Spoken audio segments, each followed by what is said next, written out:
Well, we're tracking really well for time, so thank you to all of the first group of presenters for that, and that gives us a nice 30-minute discussion that we can have with a very distinguished expert panel to talk about the reforms that we've been hearing about from Anna and Ada.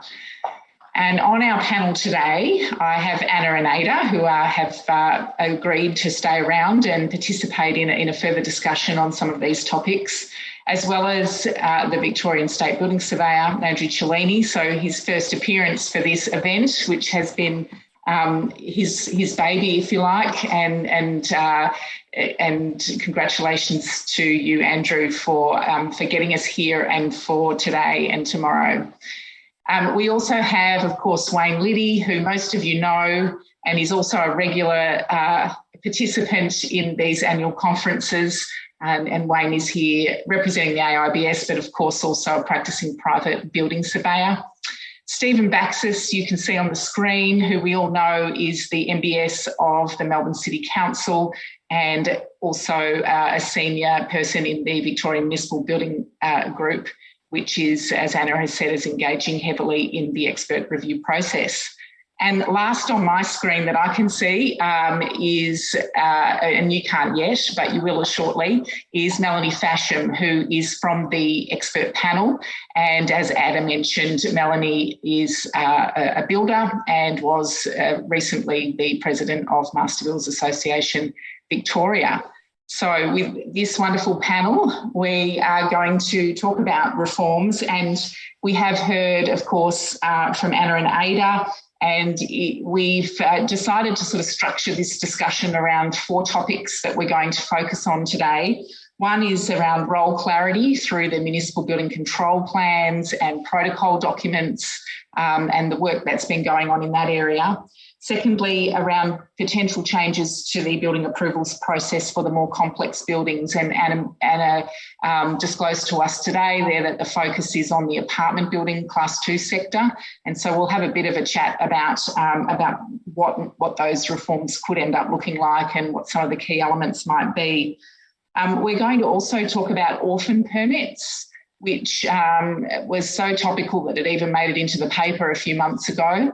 And it does sort of really raise issues about the underlying model of private building certification and what happens when a private surveyor leaves the system for whatever reason and leaves behind a large number of open permits, and how does that get absorbed into the system, and how do consumers continue to receive services from a new surveyor. And finally, we're going to talk about the potential for the state building surveyor role to be, I guess, more formalised through legislative reform, and potentially to have powers to make binding determinations, and how that might work, and what our panellists think about that kind of power that may well come through eventually in reforms. So firstly, we are also going to have some polling questions during this. So I know I've got the conference on my phone over here, and I've been just having a little look at, there's a bit of chat activity going on and a few Q&As coming through. I just remind you that with your chat activity, that's comments and thoughts that you might want to make. And then the Q&A feature is Q&A questions for the VBA, and which we'll look at answering in tomorrow's session. What I'm seeing is a little bit of a mix of comments in the Q&A and questions in the chat, and we'll try and sift them out. But if you could please be mindful that those 2 features have a different purpose, and select the appropriate one for your comment or question. Thank you. Okay, so starting with role clarity. So at the heart of the reforms, and one of the common phrases that's been used certainly for the last 5 years that we've been talking about reform and the need for reform, is around this issue of role clarity, being what is the role of the VBA versus council versus private surveyors. What happens when there is a complaint or an issue that is brought forward to a council where a private surveyor is appointed? What should the process be for that? And there's been this thing called the intervention filter, which Stephen might touch on in this discussion in the past around that. the way in which role clarity is being looked at is through, as I understand it, through the development of municipal building control plans for councils, and also a protocol document between the VBA and councils which deals with this issue of referrals where concerns are raised about sites for which there is a private building surveyor. And the VMBSG has been a very strong advocate for both of these documents. So I'd like to start with you, Stephen, to firstly just explain what the difference is between the two documents, and also why has the VMBSG been such a strong advocate for the development of these documents? Thanks, Bronwyn. Look, I think first it's important to understand why the filter was developed. So the intervention filter was developed by the VMBSG in an attempt to manage situations and complaints that councils were faced with every day, disputes and non-compliances on building sites during the construction process. It was an attempt to provide clarity around what council's role was in the building permit process by applying a risk-based approach to when and how an MBS should intervene in those circumstances where a private building surveyor was engaged. This was necessary because legislation largely is silent on this topic and really doesn't provide a lot of information and guidance on what to do. So to a large degree, the filter has been a very successful tool in providing guidance to councils, but there has been no way of mandating it and mandating its use. So some councils, carried out their work in a manner that differed from the intervention filter. So that in itself, creates a problem. So in my mind, the municipal building control plan, which is something that we've been advocating for a very, very long time for, is a very different document and very different tool. Such a plan would provide a clear statement of expectation for local government and its MBS. It doesn't just deal with building permits, it deals more broadly with building control.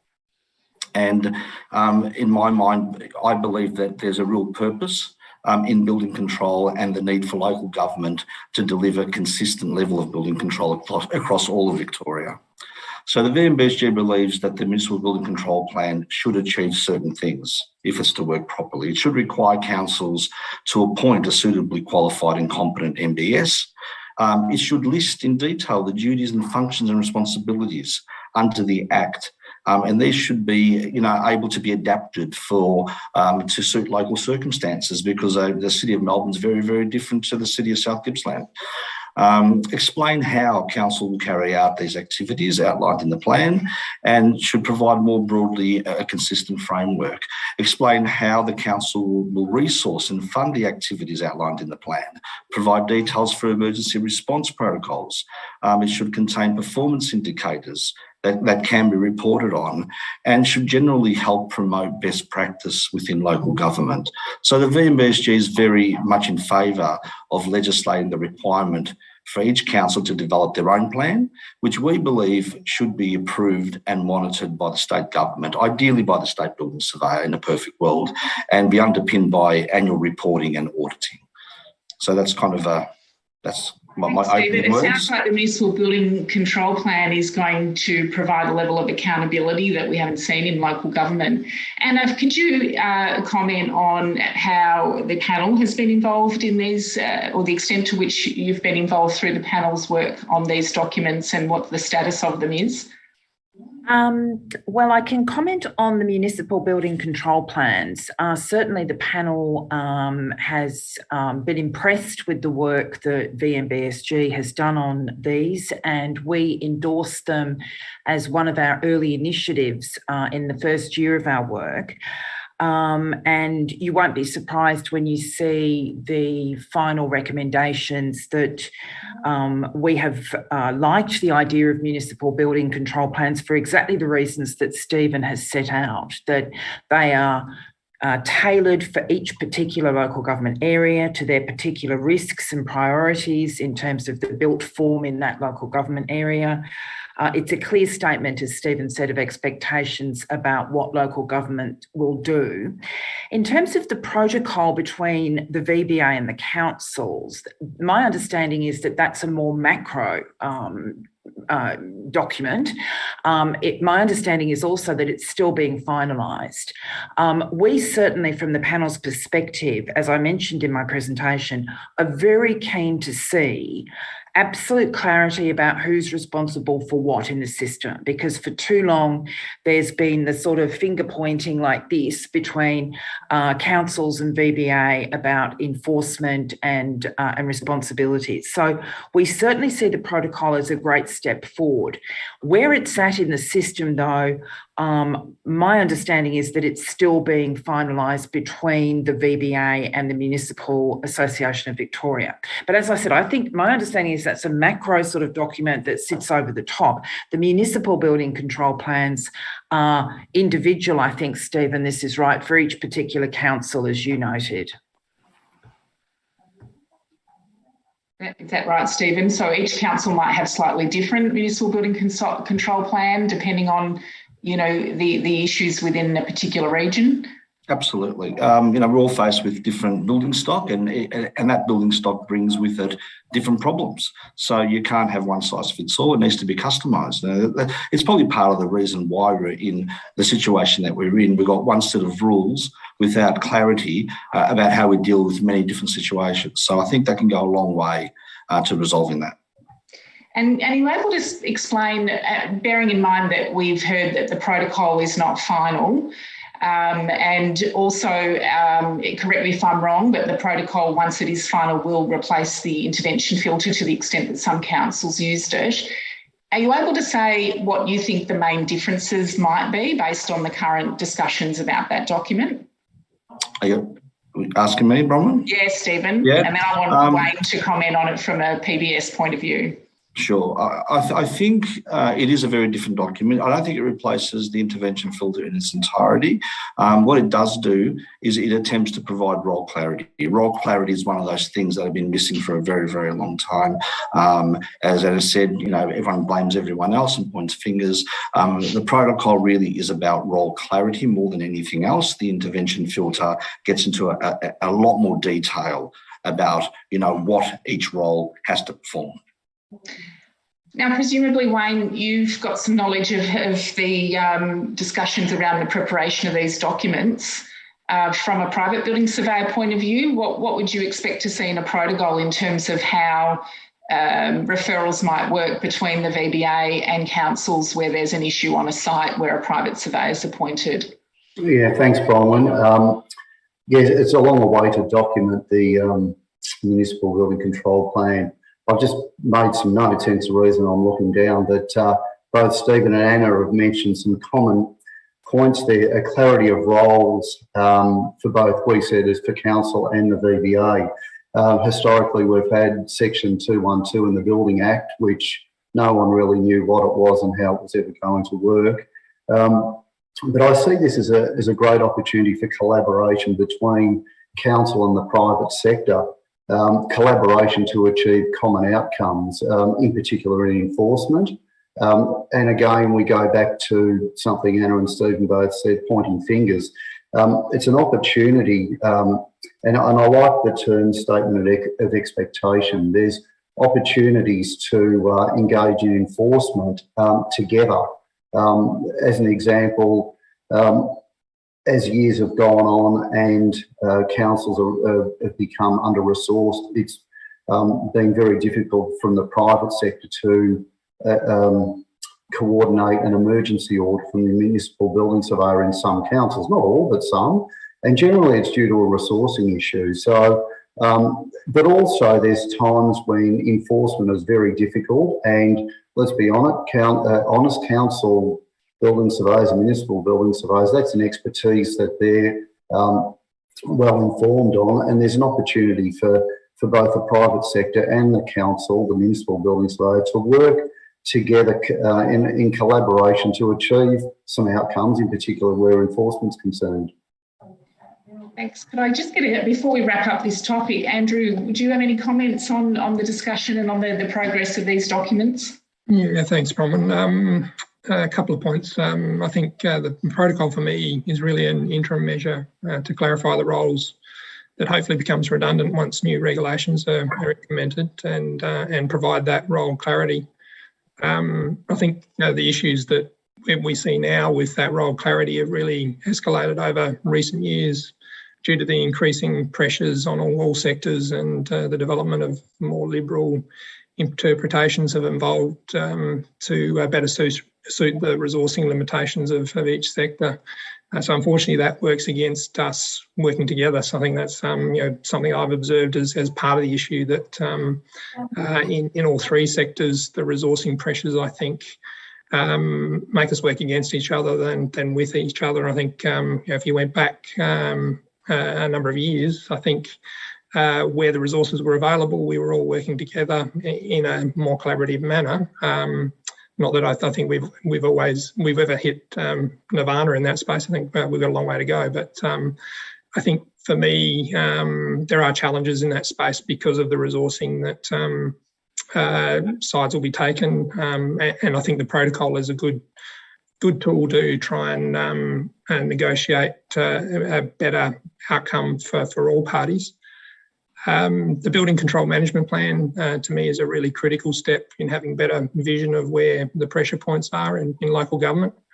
I think we don't have that data or that information. So I think Anna mentioned that in her presentation. I think the expert panel have made the point quite often that they're frustrated by the lack of data and available information to evidence where the issues are. And I think the building control management plan will address the items that Steve mentioned, but I think in addition they'll provide a vital resource for us on data and how the capability of different councils vary, where we can look at providing more support and how we can assist with the council system and the MBSs working better and getting a better understanding of from their administrators, from the CEOs and their executive around the importance and where they need assistance from a budgetary perspective.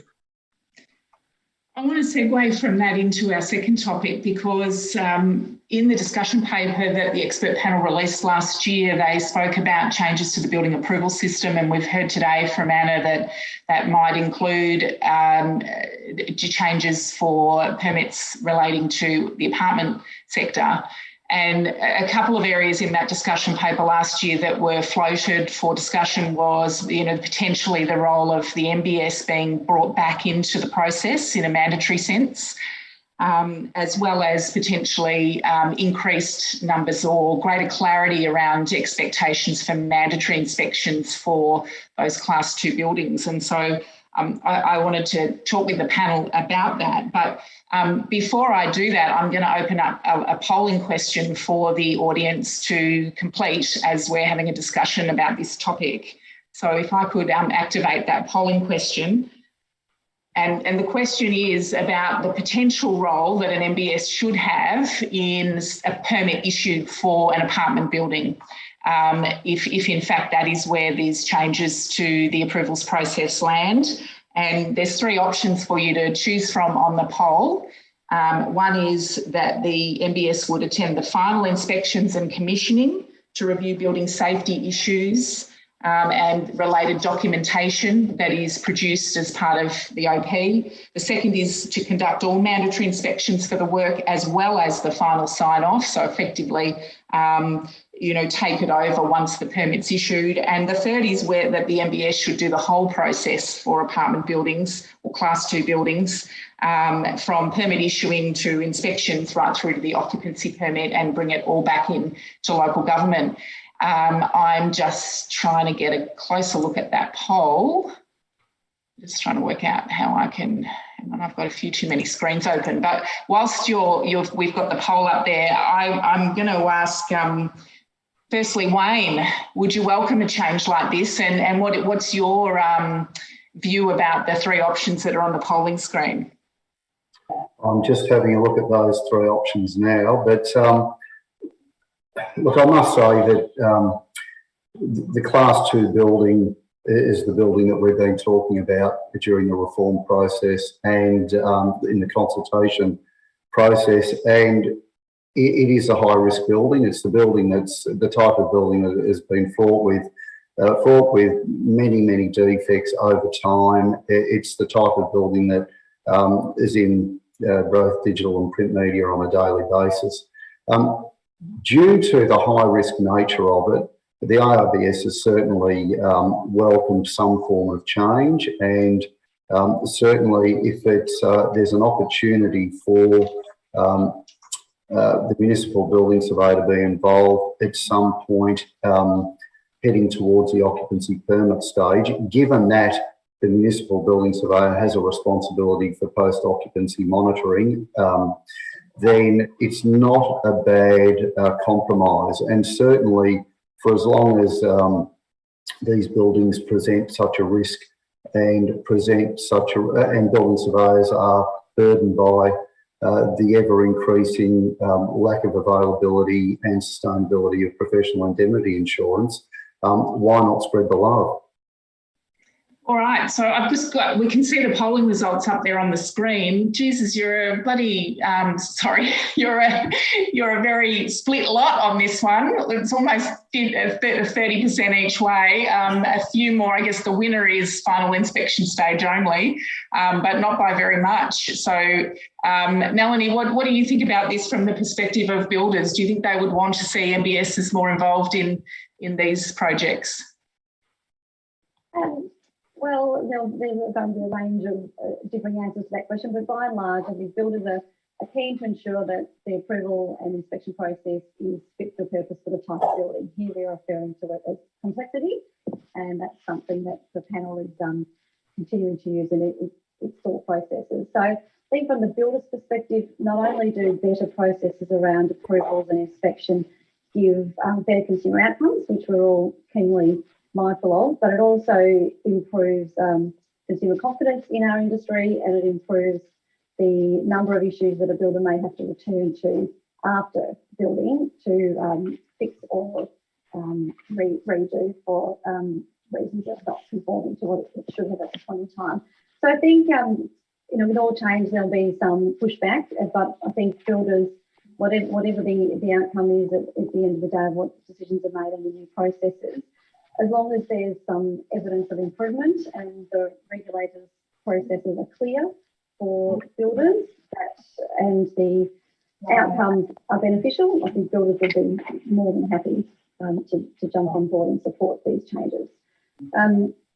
Challenge-wise, I think there's always going to be a few challenges, and one would be around resourcing that we've already talked about from the surveying perspective, and making sure that any processes that involve further use of MBS from a council perspective, make sure that the councils are fully resourced and there's no halting or hindering of building processes. And I suppose the other challenge is just really ensuring that the roles are clear of who does what, because it's a lot of role clarity that has probably got us where we are today in terms of confusion of some elements of our building processes and systems. Thanks, Melanie. Stephen, the $64 million question, how would councils resource this given the, very, very strained resources that you currently have across councils? Yeah, no, look, this does remain our biggest challenge, and I certainly agree with all the comments that Melanie and Wayne just informed us of. I would expect that such a change in our system will come with some type of funding. However, resources are becoming so hard to secure. All of us in the industry are acutely aware of the chronic shortage of building surveyors and building inspectors, and this remains the biggest challenge, I think, ahead of us. I'd like to see local government again rise to the challenge and become a training ground for building surveyors and building inspectors who enter our industry, as the private sector does right now. We need to do it better. And I think we need a programmed approach and a systematic approach to this. Unfortunately, this is going to take some time. So in the meantime, I think we need to be a little bit more creative, and we need to possibly share resources or come up with some other arrangement. But resourcing is a very real issue. Yeah.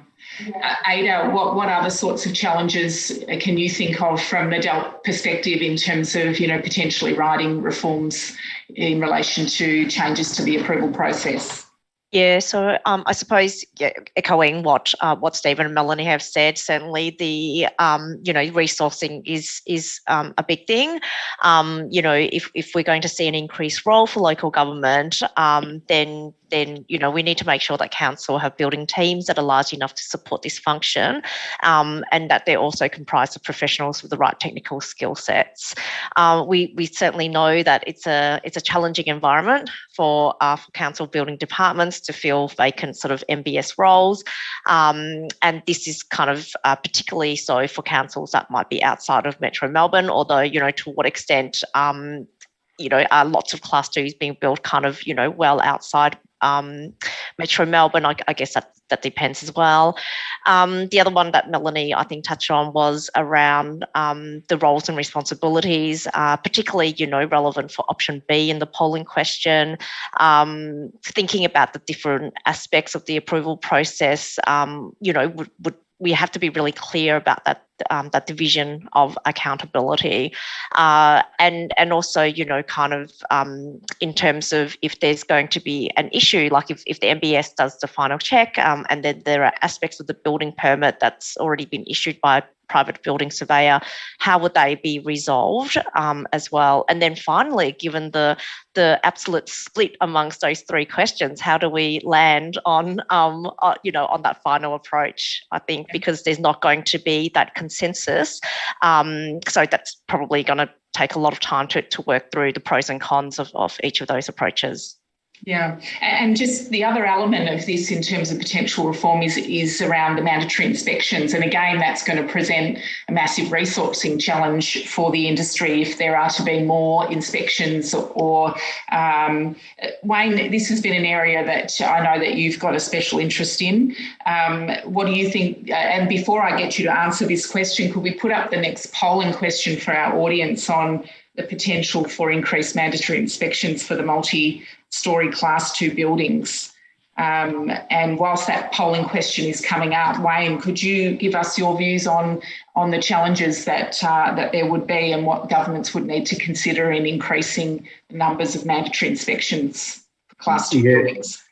Yeah, sure, Bronwyn. Yes, look, it's been a topic of discussion for many years, and I must say some 5 to 10 years ago, ALDS was certainly proactive in suggesting that we could promote more mandatory inspections, and given that wet areas seems to be the most common defect in Class 2 buildings and probably in most buildings, we even consulted with the government about the addition of a wet area inspection, whatever that looks like. However, with the way professional indemnity insurance has gone, and we don't need to go back over that, the risk is so high that it's something that building surveyors, and I would suggest both private and municipal, would be adverse to any more inspections whilst we've got the building surveyor. Whilst we have disproportionate accountability, liability and responsibility placed upon the building surveyor. So I could suggest that by bringing council back into an inspection regime for Class 2 buildings, that's great, and certainly council has the opportunity to contract or cause the inspection by contracting back to the private sector. However, we still have the risk, and for as long as there is going to be this increased risk and a disproportionate amount of responsibility and liability on the building surveyor, they're private or municipal, we would be adverse to any increase in inspections. We certainly accepted and we're very favourable to fire rating inspection, but any more under the current framework, we would be adverse to.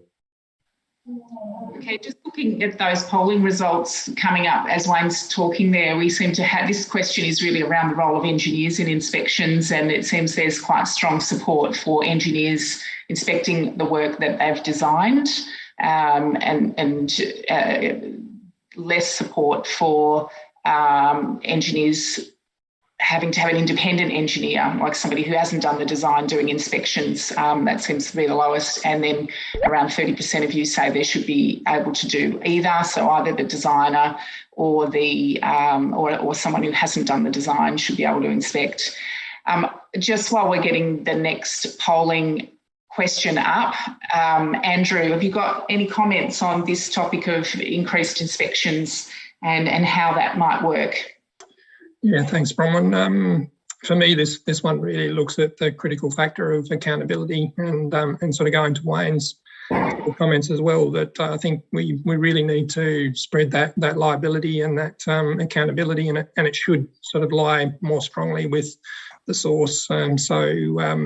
With the engineers going out and inspecting, there is a level of greater accountability on them, and I think it creates that multiple level of benefit around them actually going out, having a look at their design, having the responsibility of requiring amendments or corrections on site, feeding that back into future designs, so they've got a better understanding. They're actually learning from that process.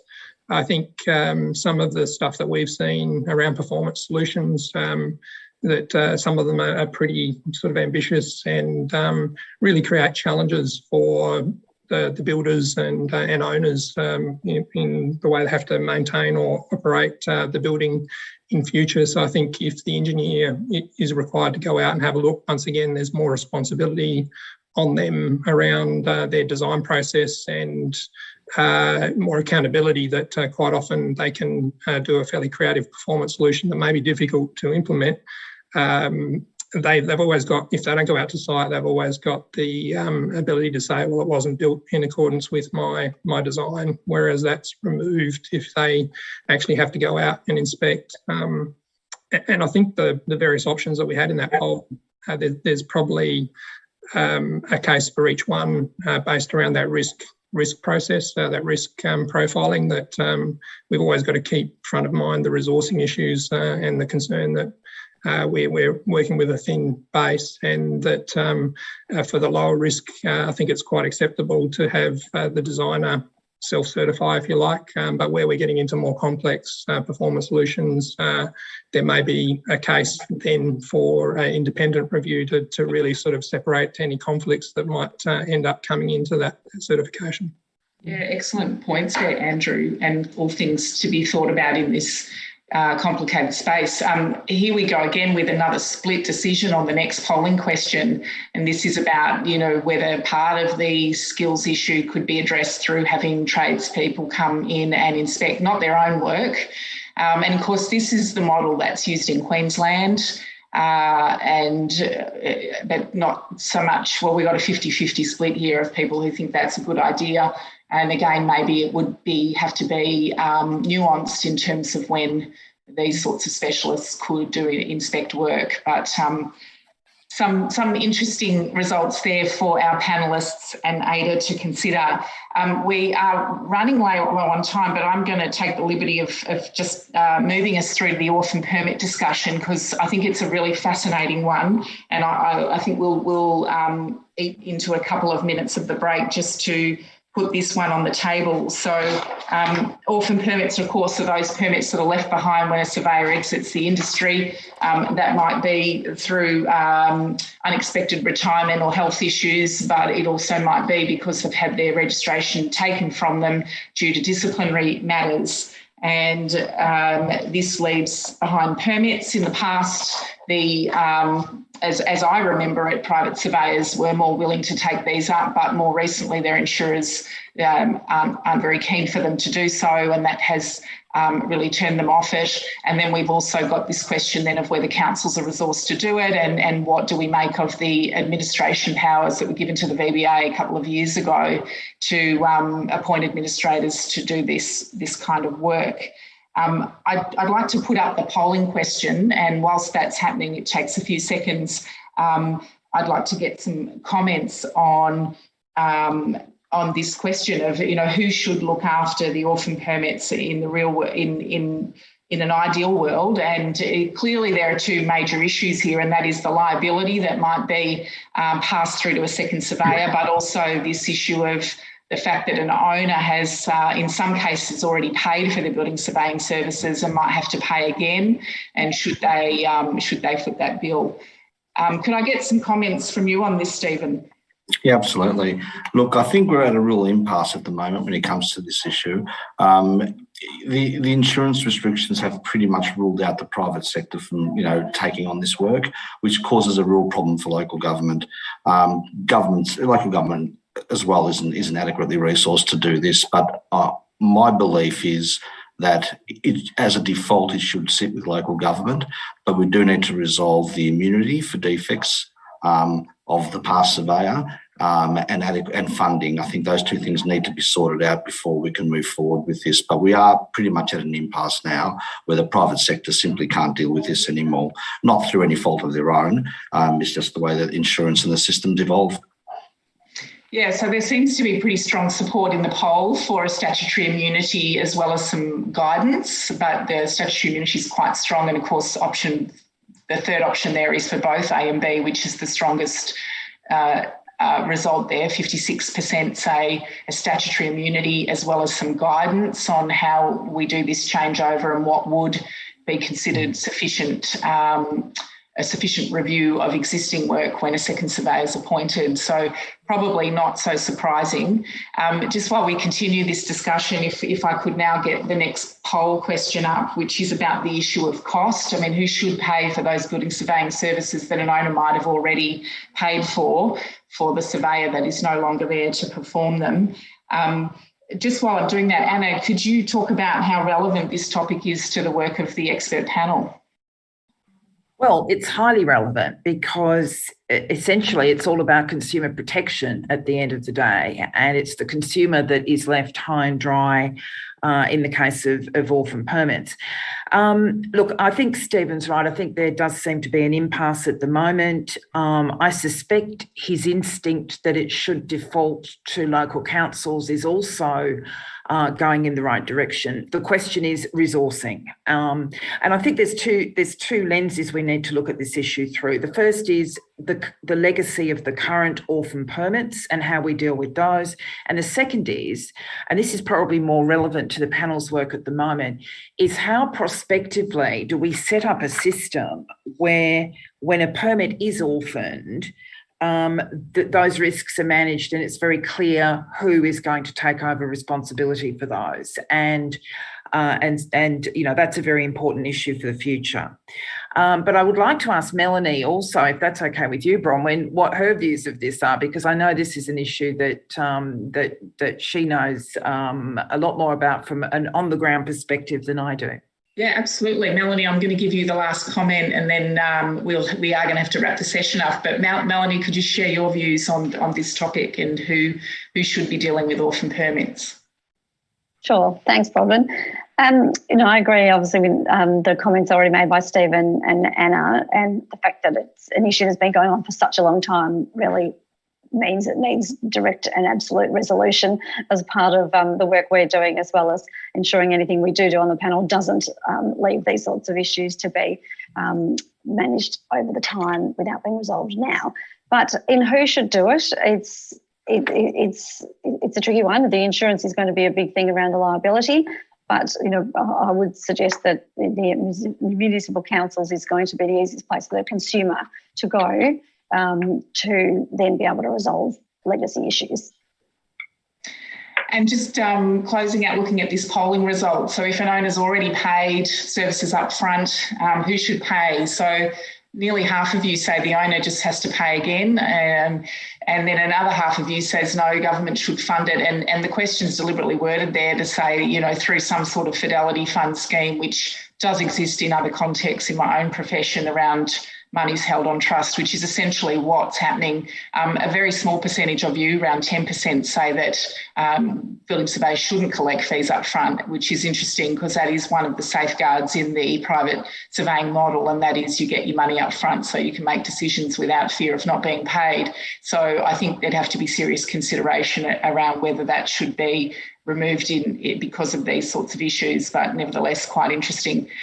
We're over time. We had more topics, and as is usually the case, we've run out of time, so we won't get to them. I do have another polling question. We might do that after the break, just for interest. But otherwise, I'm going to end this session now, and thank you to all of our panellists for that really thoughtful discussion on the topics.